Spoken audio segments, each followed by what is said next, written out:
السلام علیکم ناظرین، یہ ملی وائس کا ڈیلی بلیٹن عالمی شب و روز ہے۔ میں عبدالوہاب۔ عالم اسلام سے اہم خبروں سے قبل پیش ہے چند اہم سرخیاں۔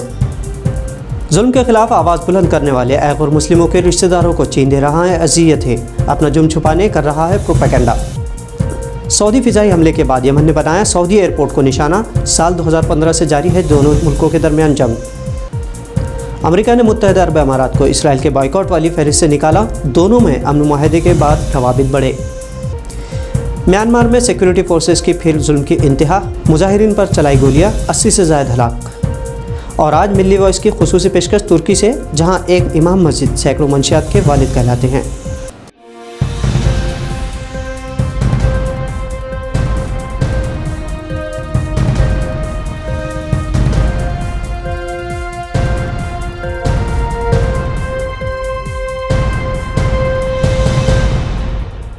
اب خبر تفصیل سے۔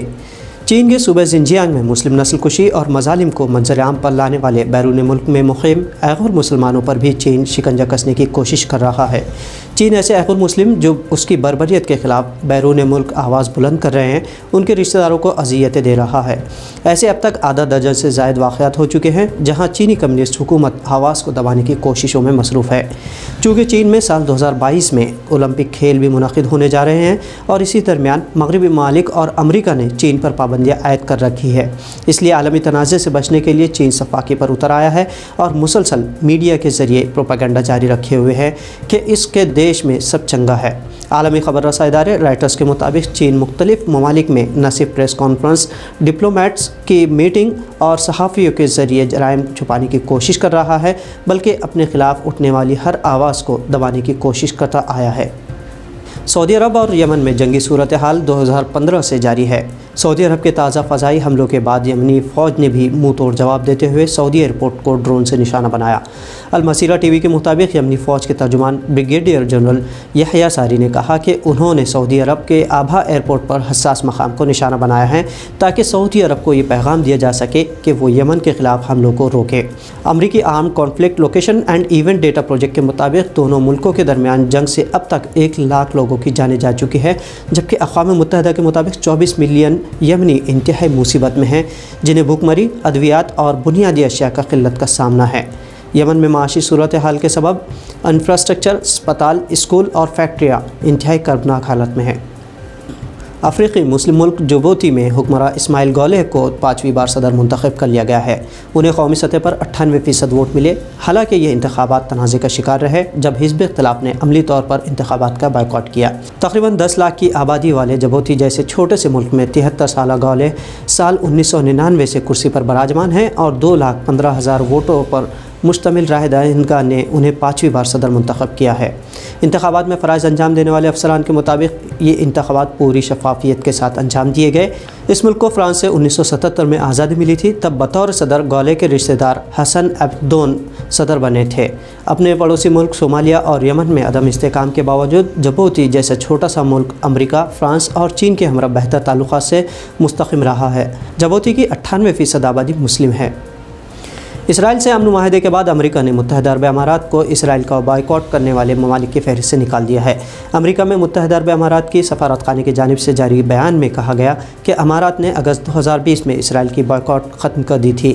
اماراتی سفارت خانے کے مطابق امریکی کمپنیوں کے لیے امن معاہدے سے فائدہ اٹھانے میں آسانی ہوگی۔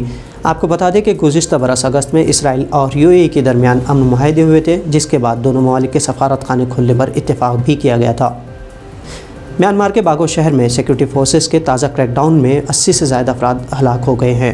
انسانی حقوق کے کارکنوں کا کہنا ہے کہ مظاہرین پر حملے کے بعد مرنے والوں کی لاشیں فوجی اپنے ساتھ لے گئے ہیں، جس کی وجہ سے ہلاکتوں کی صحیح تعداد کے بارے میں علم بھی نہ ہو۔ مقامی میڈیا کے مطابق میانمار کے سیکورٹی فورسز نے ہر حرکت کرنے والی شے کو گولیوں کا نشانہ بنایا۔ رنگون کے قریب باگو علاقے میں بھی یہی حالات ہے۔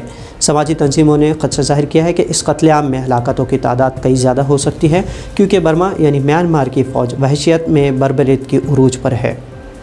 ناظرین، آپ نے وہ مصرع تو سنا ہوگا کہ درد دل کے لیے پیدا کیا انسان کو۔ یہ دنیا فانی امتحان گاہ ہے جہاں ہمیں نیکی کی طرف بلانے اور برائی سے روکنے کی کوشش کرتے ہوئے معاشرے کی فلاح و بہبود کا حکم دیا گیا ہے۔ کچھ ایسی ہی ایک مثال ترکی سے ہے، جہاں استنبول میں ایک مسجد کے امام ایسے سینکڑوں ڈرگس متاثرین کے باپ کہلاتے ہیں جنہوں نے اپنی محنت و مشقت سے دہائیوں سے ڈرگس لینے والے افراد کو اس لعنت سے پاک کروایا۔ اب یہ نوجوان نہ صرف ڈرگ سے توبہ کر کے منشیات سے پاک ہوئے ہیں، بلکہ اب دوسروں کو بھی اس لعنت بھری زندگی ترک کرنے میں مدد کر رہے ہیں، اور یہ سب ممکن ہوا ہے استنبول کے مسجد کعب کے امام ایمان خیر کی بدولت، جنہیں ہر نشے سے چھٹکارا پانے والا شخص اب روحانی والد مانتا ہے۔